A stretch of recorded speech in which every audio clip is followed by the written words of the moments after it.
Hello बच्चों। और ध्यान करो, हम लोग चैप्टर पढ़ रहे थे प्लांट टिश्यू, जिसमें हम तुम्हें टिश्यू अर्थात ग्रुप ऑफ सेल बता चुके थे कि प्लांट बॉडी में दो प्रकार के टिश्यू होते हैं, मेरिस्टेमेटिक और परमानेंट। मेरिस्टेमेटिक टिश्यू पहले ज़माने में तो कई तरीके से पढ़ाए जाते थे, लेकिन हमने position in the plant body के आधार पर तीन प्रकार के पढ़ाए थे: एपिकल मेरिस्टम, इंटरकैलरी मेरिस्टम और लेटरल मेरिस्टम। इसी तरह परमानेंट टिश्यू, जो कि स्वयं दो प्रकार के बताए थे, group of structurally similar type of cell को हमने सिंपल टिश्यू कहा था, और group of structurally dissimilar type of cells को हमने कॉम्प्लेक्स टिश्यू कहा था। सिंपल टिश्यू स्वयं तीन प्रकार के बताए थे: पैरेन्काइमा, कोलेनकाइमा और स्क्लेरेन्काइमा। इसी तरह कॉम्प्लेक्स टिश्यू दो प्रकार के बताए थे, ध्यान करो कौन कौन से, जाइलम और फ्लोएम। जाइलम जो कि कंडक्शन ऑफ वाटर करता था, जा माने जाइलम, जा माने जल बोला था। फ्लोएम, फा माने फूड बोला था, अर्थात ट्रांसलोकेशन ऑफ फूड करता था। आज हम इसी कहानी को और आगे बढ़ाने जा रहे हैं। एक्चुअली हुआ क्या, एक वैज्ञानिक थे जिनका नाम था ये, हालांकि इनका नाम तुम्हें जानने की जरूरत नहीं है हम थोड़ा ऐसी मजाक में बोल देते हैं, नाम इनका कायदे से पढ़ना, वरना सब उल्टा पुल्टा हो जाएगा। एक सैक्स नाम के वैज्ञानिक थे। इन्होंने प्लांट बॉडी में कहा कि भाई अलग अलग टिश्यू नहीं होते, कई टिश्यू मिलकर सिस्टम्स बनाते हैं। टिश्यू सिस्टम का कॉन्सेप्ट दिया था, और इन्होंने प्लांट बॉडी में तीन प्रकार के टिश्यू सिस्टम बताए थे। नंबर एक बताने जा रहे हैं, टिश्यू सिस्टम कौन कौन से तीन। नंबर एक,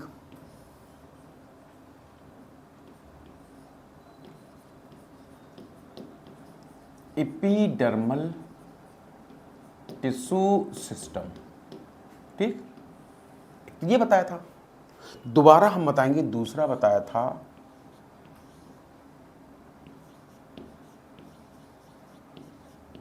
ग्राउंड टिश्यू सिस्टम, और तीसरा बताया था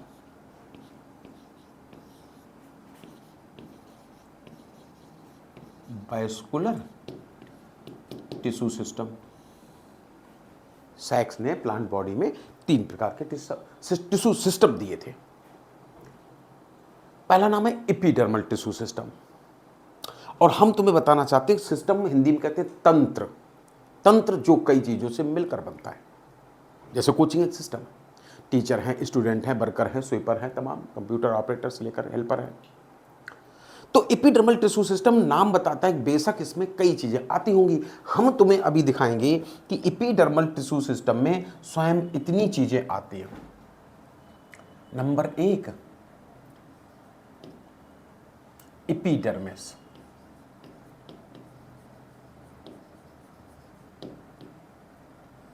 एपिडर्मिस अभी लिख के बताए दे रहे, फिर हटा देंगे। नंबर दो, स्टोमेटल ऑपरेटस। नंबर तीन, ट्राइकोम्स, या फिर चाहे कह सकते हो हेयर्स। ऐसे इसमें तीन चीजें पढ़ाएंगे, लेकिन हम तुम्हें एक एक करके डिटेल बताने जा रहे हैं। सबसे पहले बात करेंगे कि एपिडर्मिस में आखिर क्या होता है, कैसे होता है। पूरे एपिडर्मल टिश्यू सिस्टम में तो हम ओवरऑल तीन कंपोनेंट पढ़ाएंगे, ठीक, सारे सब समझाएंगे आगे चल के। पहले बात करने जा रहे हैं, हालांकि अभी चलो चाहे तो यही लिखते हैं, आगे चल के हम लोग पढ़ लेंगे। जैसे ग्राउंड टिश्यू सिस्टम है, तो इसमें हम तुम्हें दिखाएंगे, पढ़ाते समय दिखाएंगे कि पहले कैसे ग्राउंड टिश्यू को दो भागों में बांटा जाता है। नंबर एक कॉर्टेक्स, और नंबर दो मेड्यूला। परेशान मत होना, अभी सब हम डायग्राम बना बना के समझाएंगे। जैसे जैसे समय व्यतीत होता है हम तुम्हें दिखाएंगे कि कॉर्टेक्स के भी स्वयं हम तीन पार्ट कर दिया करेंगे। कौन कौन से?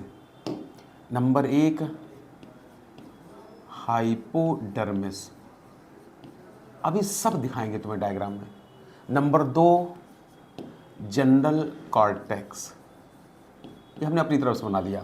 और नंबर तीन दिखाया करेंगे इंडोडर्मिस, ठीक। इस तरह से हमने अभी फिलहाल कॉर्टेक्स को तीन भागों में बांटा। इसी तरह हम दिखाएंगे कि जो ग्राउंड टिश्यू होता है इसमें जो मेडुला वाला पार्ट होता है इसको भी आगे चल के दो भागों में बांट दिया करेंगे। नंबर 1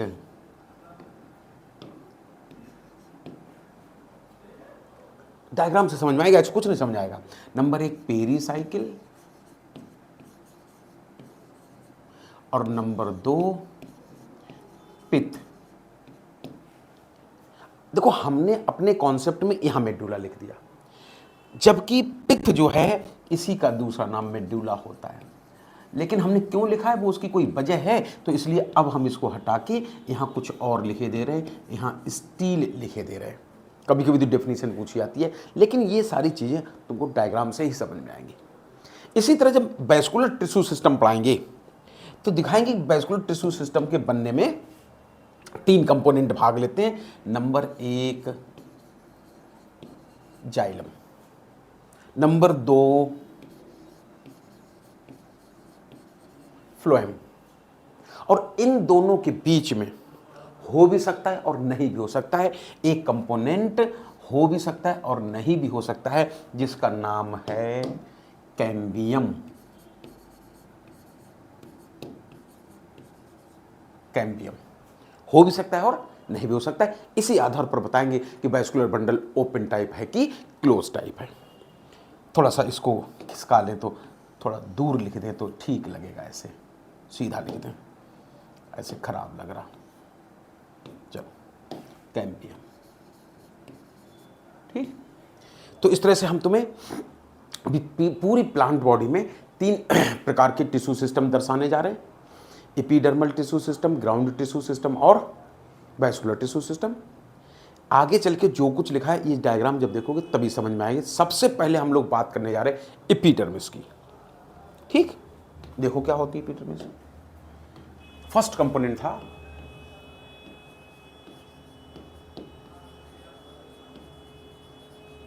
एपिडर्मिस, ठीक। चाहे मोनोकॉट प्लांट पढ़ाते हैं चाहे डाइकॉट पे। मान लो ये कोई प्लांट है, चलो अच्छा बना के दिखाएं। ये कोई प्लांट, बेशक रूट बनाई।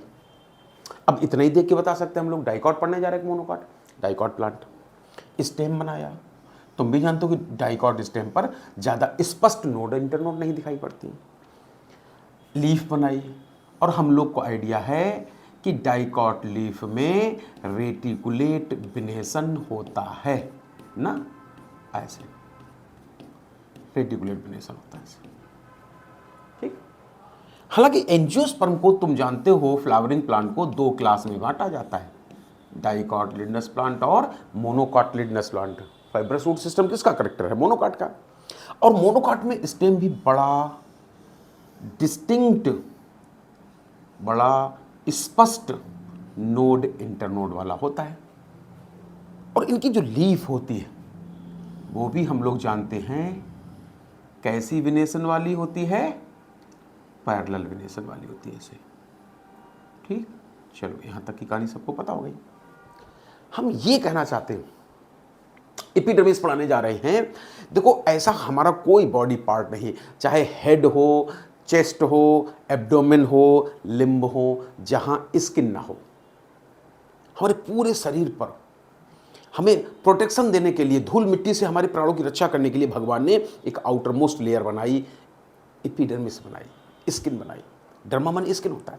तो ऐसे ही चाहे हम तुम्हें रूट पढ़ाएं, लीफ पढ़ाएं, स्टेम पढ़ाएं, किसी दिन अगर रूट काट के दिखाएंगे, ऐसे उसका डायग्राम बना के दिखाएंगे। मोनोकॉट पे भी पढ़ा सकते हैं, स्टेम बना के दिखाएंगे। हो सकता है स्टेम का ऐसे तुम्हें डायग्राम काट के दिखाएं किसी दिन। लीफ का डायग्राम बना के ऐसे काट के दिखा सकते हैं। हो सकता है हम किसी दिन तुम्हें लीफ का डायग्राम ऐसे बना के दिखाएं। ऐसा कोई प्लांट पार्ट नहीं होगा जिसके बाहर कंटीन्यूअस प्रोटेक्टिव लेयर नहीं होगी। धूल मिट्टी बैक्टीरिया से प्लांट बॉडी में अंदर ना घुस जाएं, प्रोटेक्शन देने के लिए ऐसे आउटर लेयर ना हो, चाहे रूट हो, स्टेम हो, यहाँ तक कि लीफ ही क्यों ना हो, सभी के ऊपर, प्रत्येक प्लांट पार्ट के ऊपर ऐसे हमारी स्किन की तरह, हमारी डर्मा की तरह एक लेयर, प्रोटेक्टिव लेयर तो होनी ही होनी, ऐसे, ठीक, ऐसे सभी होनी। हाँ, ये अलग बात है, इपी माने ऊपर, डर्मा माने स्किन, इसको लेयर को कहते हैं एपिडर्मिस। बस थोड़ा सा अंतर ये होता है, अभी बताएंगे कि रूट में इसको एपिडर्मिस कहने के बजाय कुछ और कहना बेहतर होता है, अर्थात इसको राइजोडर्मिस कह दिया जाता है या एपिब्लेमा कह दिया जाता है, वरना स्टेम और लीफ में तो एपिडर्मिस ही कहते हैं, चाहे स्टेम हो और चाहे लीफ हो। तो यही दो दो शब्द हम लोग पढ़ते चलते हैं तो ठीक रहेगा। पहला पॉइंट हम लिखने जा रहे हैं एपिडर्मिस के बारे में, कि यहां लिखें थोड़ी, नहीं तो जगह कम पड़ जाएगी। पहला पॉइंट क्या,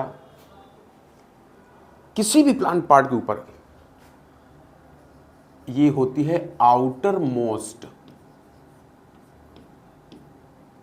है ना, आउटर मोस्ट प्रोटेक्टिव, क्योंकि इसका उद्देश्य है धूल मिट्टी बैक्टीरिया से प्रोटेक्शन देना।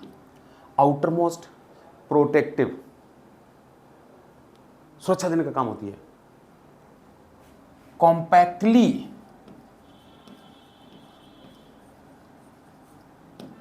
पैक्ड, या यहां एक शब्द लिख दे, layer of, outermost protective layer of compactly packed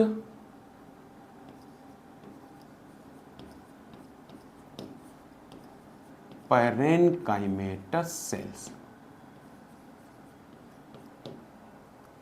हमने एक ही लाइन में बहुत सारी चीजें निपटा दी कि जो एपिडर्मिस होती है, पहला तो ये याद रखना है कि चाहे स्टेम हो, रूट हो, लीफ हो, प्रत्येक बॉडी आर्गन के चारों तरफ एपिडर्मिस पाई जाती है, और ये एपिडर्मिस हमेशा पैरेन्काइमा की बनी होती है। पिछले वीडियो में बनाया था कि parenchyma thin walled living cell का मास होता है जिसमें इंटरसेलुलर स्पेस होते हैं, लेकिन बस ये अपवाद समझो चाहे कुछ भी समझो कि एपिडर्मिस की दो एडजेसेंट सेल्स के बीच में इंटरसेलुलर स्पेस नहीं आते हैं, क्योंकि नहीं तो धूल मिट्टी बैक्टीरिया अंदर घुस जाएगी, प्रोटेक्शन कहां हुआ फिर।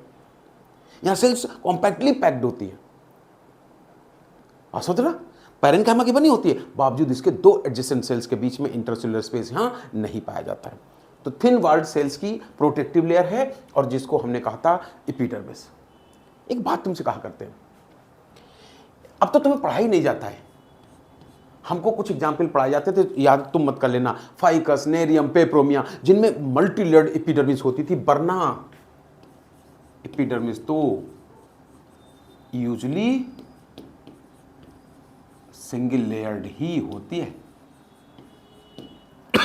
मेरे जमाने में कुछ एक्सेप्शन पढ़ाए जाते थे, माने एपिडर्मिस सिंगल लेयर्ड होती है। और हम तुम्हें बताएंगे कि जो भी ये एपिडर्मिस है, ठीक, जो रूट जमीन के अंदर है, जड़ मिट्टी के अंदर है, तो वहां से तो ट्रांसपिरेशन अर्थात वाटर लॉस होना नहीं, बल्कि यहां से तो और वाटर एब्जॉर्ब होना है। हम तुम्हें बताएंगे जितना पौधे का एरियल पार्ट होता है, यहां से वाटर लॉस हो सकता है, ट्रांसपिरेशन हो सकता है। वाटर लॉस ना हो जाए इसके लिए भगवान क्या करते हैं, जितना एरियल पार्ट होता है, चाहे वो स्टेम ही क्यों ना हो, चाहे वो लीफ ही क्यों ना हो, है ना, जितना एरियल पार्ट होता है, ऐसा लगता है भगवान इसके ऊपर मोमबत्ती रगड़ देते हैं। मोमबत्ती मतलब वैक्स रगड़ देते हैं, कुल मिला के कहो वैक्सिंग कर देते हैं, ऐसे ऐसे वैक्सिंग कर देते हैं। अच्छा, हम तुमसे मजाक में कहा करते हैं हमको चाटो तो नमकीन लगेंगे, नमक आया कहाँ से, स्वयं पसीने के रूप में निकला, स्वयं स्किन से सिक्रीट हुआ, स्किन में स्वेट ग्लैंड होती ना। ऐसे ही हम तुमसे बताना चाहें कि भगवान ने जितने एरियल पार्ट होते हैं, जैसे स्टेम और लीफ, इनकी एपिडर्मिस के ऊपर ऐसे एक एक्स्ट्रा लेयर बना रखी है, ये बैक्सी लेयर बना रखी है। भाई बैक्स वाटर परमिएबल होते हैं कि इम्परमिएबल, पानी के लिए अभेदी होते हैं, इम्परवियस होते हैं, तो भगवान ने मोमबत्ती इसलिए रगड़ दी पूरे स्टेम के ऊपर ताकि यहां से ट्रांसपिरेशन ना हो, वाटर लॉस ना हो। इस एक्स्ट्रा लेयर को, है ना,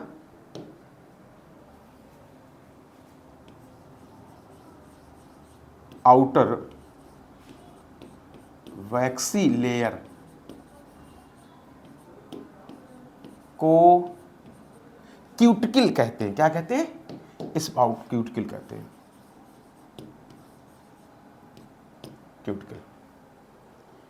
इसके ऊपर चाहे लीफ हो चाहे स्टेम हो, सभी की एपिडर्मिस के ऊपर एक एक्स्ट्रा लेयर पाई जाती है, वैक्सी लेयर पाई जाती है, और इस वैक्सी लेयर को कहते हैं क्यूटिकल। उद्देश्य होता है ट्रांसपिरेशन को, वाटर लॉस को रिड्यूस करना। लेकिन हमें कोई सोच होता है क्या हम रूट के ऊपर भी बना दें? नहीं नहीं नहीं नहीं नहीं, रूट के ऊपर अगर एपिडर्मिस वैक्सी क्यूटिकल बना दी तो पानी अंदर भेजते हुए अंदर नहीं जा पाएगा, रूट वाटर एब्जॉर्ब कैसे करेगी? तो तुम्हें याद रहे कि क्यूटिकल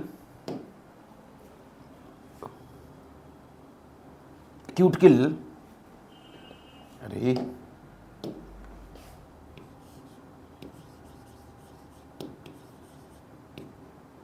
absent इन रूट, रूट के ऊपर नहीं पाई जाती। और इसका फंक्शन क्या हुआ? Cuticle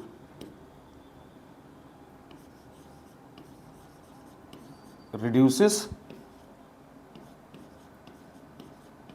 chance of water loss, water loss के चांस को घटाती है, ट्रांसपिरेशन के चांस को घटाती है। इस तरह से हमने तुम्हें कुछ पॉइंट अभी बताए इसके बारे में। किसके बारे में? एपिडर्मिस के बारे में। ठीक है, हाँ। अब हम तुम्हें एक बात बताएं, जो अभी बोला था कि एपिडर्मल टिश्यू सिस्टम का सेकंड कंपोनेंट है स्टोमेटल apparatus। चलो अच्छा, हम तुम्हें स्टोमेटल apparatus बता दें। इस हेडिंग को हम लोग ग्रीन ही करे ले रहे, वहां पे ग्रीन थी ना तो थोड़ा अच्छा लगेगा। चलो, अब हम तुम्हें थोड़ा सा बताने जा रहे हैं। मान लो सेकंड कंपोनेंट, तो हमें जगह मिल जाए इसलिए हम इसको तो हटाए ले रहे हैं, इसलिए हमने कॉपी करके रख लिया, एपिडर्मिस वाले पोर्शन को हटाए ले रहे हैं। सेकंड कंपोनेंट जो था एपिडर्मल टिश्यू सिस्टम का, उसका नाम था स्टोमेटल apparatus।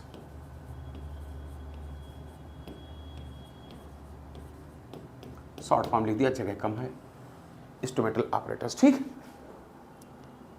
देखो स्टोमेटा से ही ट्रांसपिरेशन होता है, वेपर के रूप में वाटर लॉस होता है, ये तो पक्की बात है। स्टोमेटा रूट पे तो हो नहीं सकते, पसीना तो एरियल पार्ट से ही निकलेगा। पसीना नहीं होता, समझाने के लिए कहा। और एरियल पार्ट लीफ भी है और स्टेम भी है। हाँ, स्टोमेटा दोनों हो सकते हैं। माना कि मेजर सरफेस एरिया लीफ का होता है, ज़्यादातर स्टोमेटा लीफ पर पाए जाते हैं, लेकिन इसका ये कतई मतलब नहीं है कि स्टेम पर स्टोमेटा नहीं होते। तुम्हें अब नहीं पढ़ाई जाती ये अलग बात है, हमको पढ़ाए जाते थे कि बॉडी पार्ट में लेंटिसिल भी होते हैं और स्टोमेटा भी होते हैं। लेंटिसिल कुछ होते होंगे, अब छोड़ो। तो हम तुम्हें अभी स्टोमेटल apparatus पढ़ाएंगे, उसमें स्टोमेटा बना के दिखाएंगे। थोड़ी देर के लिए अभी जगह हमारे पास नहीं है, तो हम स्टोमेटा में तो रेयरली होते हैं, मेनली लीफ पे होते हैं, इसलिए हम इस यहाँ पर क्या कर दे रहे हैं, चलो ये डायग्राम हटा ही दें जिससे हमें थोड़ा ठीक ठाक जगह मिल जाए। ठीक ना, रूट भी हटाए दे रहे हम लोग, यहाँ पर जगह मिल जाए। और इन दोनों को किए दे रहे छोटा, कि तुम चल के साइड में बैठो, चल के आराम से ऐसे। ये मेन है डायग्राम, इसको कर ले रहे हैं। अभी हम तुम्हें बताएंगे स्टोमेटल apparatus के बनने में 3 कंपोनेंट भाग लेते हैं। कौन कौन से? नंबर 1 स्टोमेटल पोर, बना के दिखाएंगे नहीं। नंबर 2 गार्ड सेल्स, 2 होती हैं, राइट लेफ्ट, अभी बना के दिखाएंगे। नंबर 3, इन गार्ड सेल की भी अगल बगल में कुछ होती हैं जिनको कहा करेंगे सबसिडियरी सेल्स। तो भाई स्टोमेटल apparatus जब हम तुम्हें बना के दिखाएंगे तो उनके 3 कंपोनेंट बना के दिखाया करेंगे ऐसे, स्टोमेटल पोर, गार्ड सेल और साथ ही साथ हम तुम्हें दिखाएंगे सब्सिडरी सेल। क्या होते हैं जरा तुम्हें दिखाएं। मान लो ये है कोई लीफ, ठीक, ये है लीफ, इसको कैंची से काट के डिजाइन बना दे तो लीफ बन जाएगी, ऐसी चौकोर सी है। और जब बीच से काटो तो जो ये ऊपर वाला कवर पेज है ये, इसको अपर एपिडर्मिस मान लो, जो ये नीचे वाला कवर पेज है ये, इसको लोअर एपिडर्मिस मान लो। और हम तुम्हें बताएंगे इन्हीं अपर और लोअर एपिडर्मिस के बीच में जो कुछ भरा होता है इसको कहते हैं मीजोफिल। अरे फिलोटैक्सी से लीफ फिल शब्द याद आएगा। अपर एपिडर्मिस, लोअर एपिडर्मिस और बीच में होता है मीजोफिल। खैर, पहले तो हम तो बताएं पौधे 2 प्रकार के हैं, डाइकॉट और मोनोकॉट। तुमने कभी किसी डाइकॉट लीफ को देखा हो? वो ज़्यादातर हवा में ऐसी रहती है, बेड़ी बेड़ी, है ना, ज़्यादातर ऐसे रहती है। और जब ऐसे रहती है डाइकॉट की लीफ तो ऊपर वाले, इसलिए ऊपर वाले पोर्शन को डॉर्सल, नीचे वाले को वेंट्रल कहते हैं। तो डाइकॉट लीफ को कहते हैं डॉर्सो वेंट्रल लीफ या डॉर्सी वेंट्रल लीफ। और जो आसमान की तरफ है उधर धूप ज़्यादा पड़ेगी, वो वाला सरफेस काला पड़ जाएगा, नीचे वाला थोड़ा लाइट कलर्ड होगा, गाँव में कहते काला गोरा। तो इसलिए अलग अलग लगता है, 2 चेहरे हैं डाइकॉट लीफ को, चाहो तो डॉर्सी वेंट्रल लीफ कह दो, चाहे बाईफेसियल लीफ कह दो। मोनोकॉट लीफ होती है, या तो मेरे हाथ को लीफ मान लेना, या तो ऐसे नीचे को लटक रही होती है, थोड़ी मजबूत होंगी तो ऐसे सीधी हवा में खड़ी होंगी। तो हम ये कहना चाहते हैं कि इधर क्या होता है, जितनी धूप इधर पड़ेगी उतनी धूप इधर पड़ेगी, दोनों चेहरे एक समान होते हैं, आइसो माने समान। मोनोकॉट लीफ को आइसो बाइलेटरल लीफ कहते हैं। भाई आइसो माने समान, बाई माने दोनों, दो, और लेटर माने दाएं बाएं, तो दोनों दाएं बाएं फेस एक समान होते हैं, इसलिए इसको आइसो बाइलेटरल लीफ कहते हैं। एक बात तो याद रखना, डॉर्सीवेंट्रल लीफ या बाइफेसियल लीफ डाइकॉट को कहते हैं, इसको आइसोबाइलेटरल लीफ कहते हैं मोनोकॉट लीफ को। ठीक, दूसरी बात होता है, हम जो कहना चाहते हैं कि जो ये वेन्स होती हैं यही है जाइलम फ्लोएम का मास, यही रूट से एब्जॉर्ब किए गए पानी को यहाँ तक लाती है।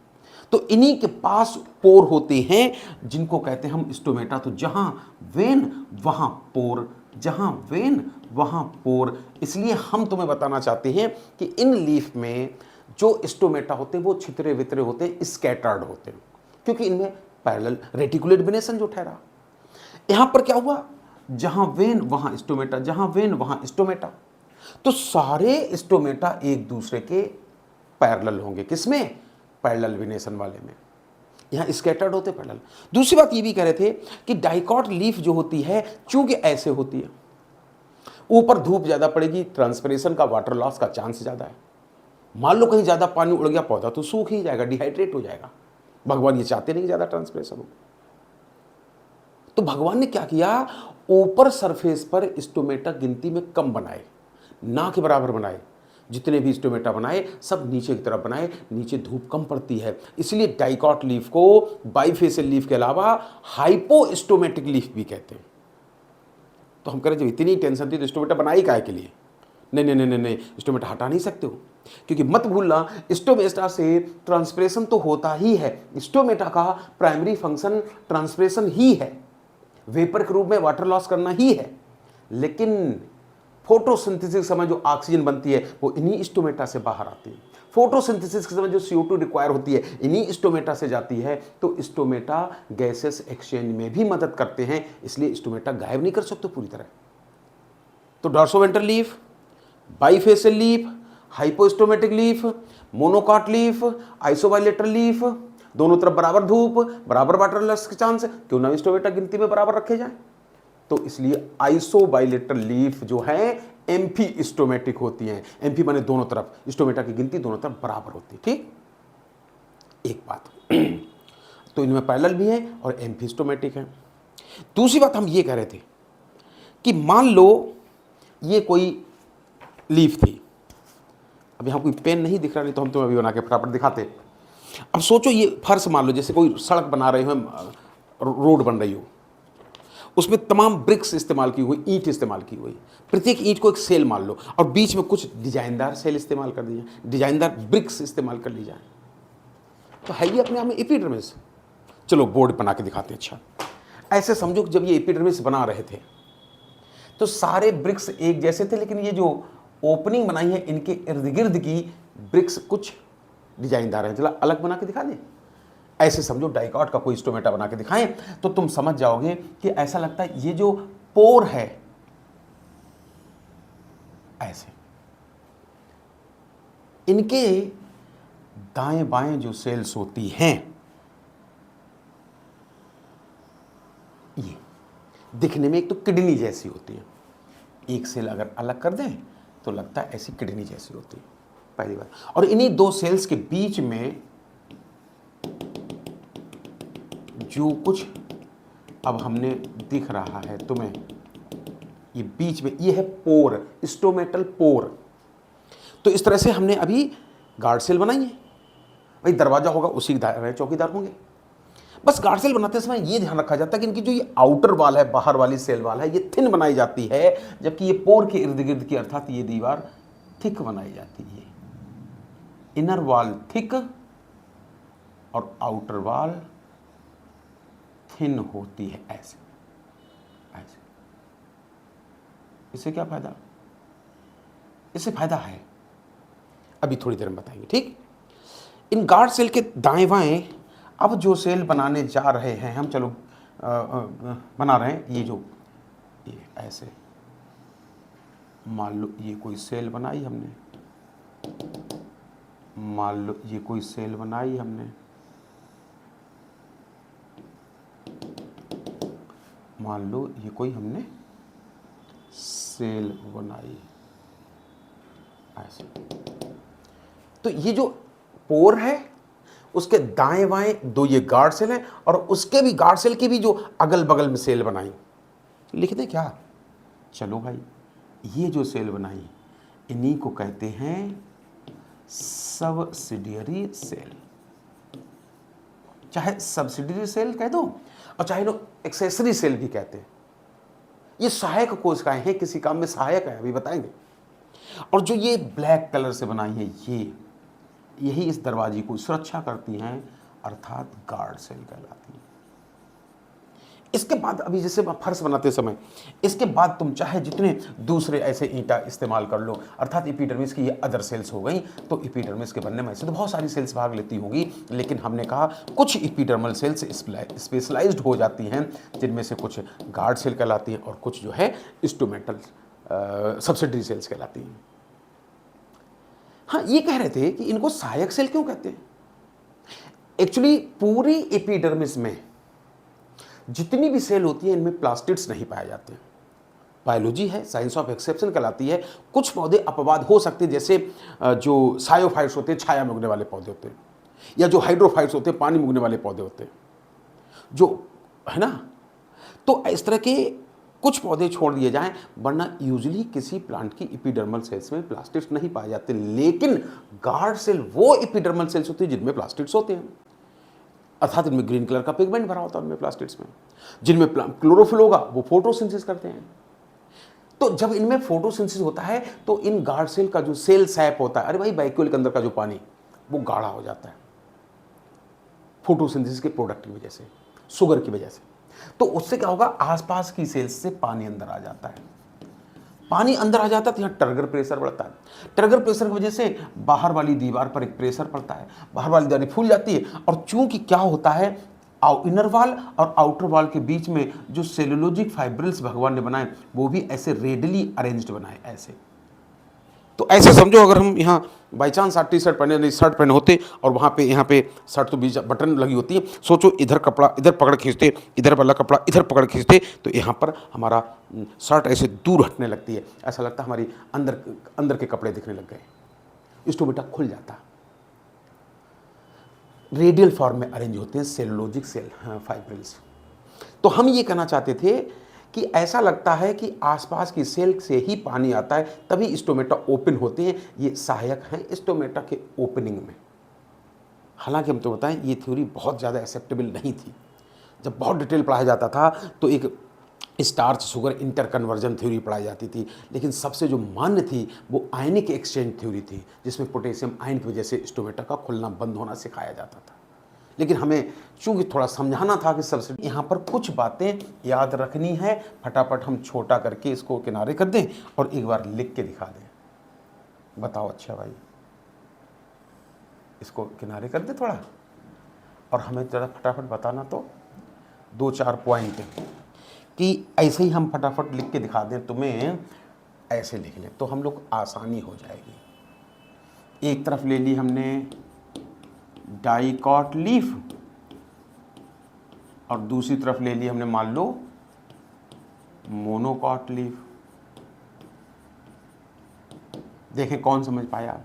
पहला पॉइंट ये है कि बताओ किस लीफ को डॉर्सो वेंट्रल लीफ कहते हैं, चाहे डॉर्सी कह दो चाहे डॉर्सो वेंट्रल लीफ कहते हैं डाइकॉट को, और किसको आइसोबाइलेटरल लीफ कहते हैं, आइसोबाइलेटरल लीफ कहते हैं मोनोकॉट को। अच्छा ये बताओ किस लीफ को बाईफेसियल लीफ कहते हैं,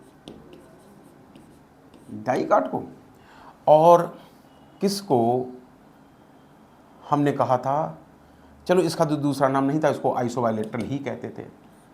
ठीक है, कौन सी लीफ हाइपोस्टोमेटिक होती थी?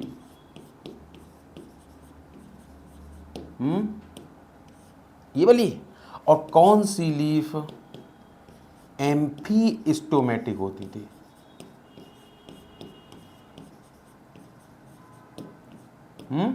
मोनोकॉट।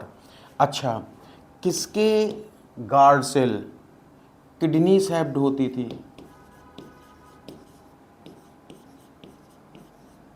अभी ये पॉइंट बाद में बताएंगे। किसमें स्टोमेटा, ये नाम से वैसे हो गया डिफाइन कि किसमें स्टोमेटा नीचे वाली एपिडर्मिस में ज़्यादा, किसमें दोनों तरफ बराबर, हाइपोस्टोमेटिक एम्फीस्टोमेटिक समझ जाओगे। किसमें स्टोमेटा स्केटर्ड होते थे? डाइकॉट में। किसमें स्टोमेटा पैरेलली अरेंज्ड होते थे?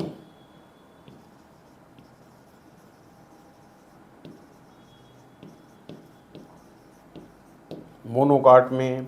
किसमें गार्ड सेल किडनी शेप्ड होती थी?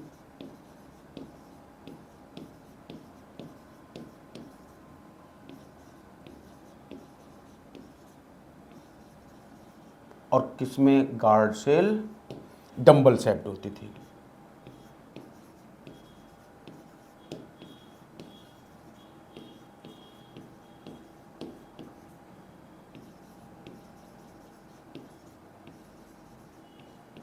याद आया? तो इस तरह से हम लोग जो है, तुम्हें अभी हमने तुम्हें सेकंड कंपोनेंट के बारे में बताया कि स्टोमेटल ऑपरेटर्स के कितने कंपोनेंट होते और पूरी कहानी कैसी होती। ठीक, हम लोग नेक्स्ट पेज पर एपिडर्मल टिश्यू सिस्टम का लास्ट कंपोनेंट हम तुम्हें बताने जा रहे हैं। और एपिडर्मल टिश्यू सिस्टम का लास्ट कंपोनेंट भाई क्या था? तो हम इसको थोड़ा हटा लें जिससे हम लोग को जगह मिल जाए, और फिर हम तुम्हें नेक्स्ट कंपोनेंट बताने जा रहे हैं जिसका नाम था ये। इसको भी यहां से हटा दें, जगह मिल जाए। थर्ड कंपोनेंट था ट्राइकोम, चाहे ट्राइकोम कह दो और चाहे हेयर पाथ एक ही है।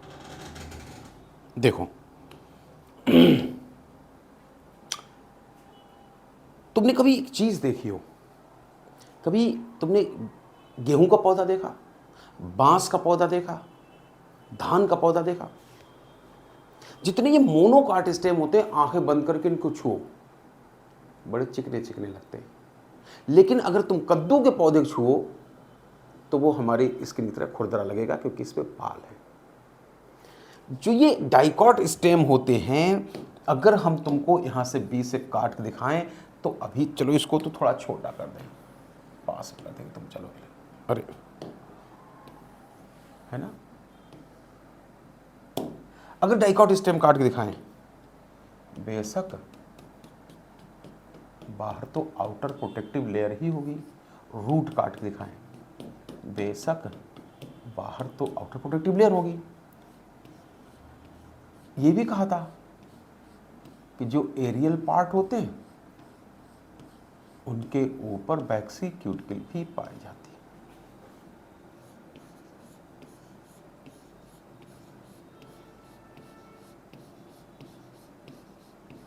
है। ऐसे उधर के नहीं बना के दिखाएंगे, या एक चीज बना दे, चलो स्टेम भले बना दे इधर का।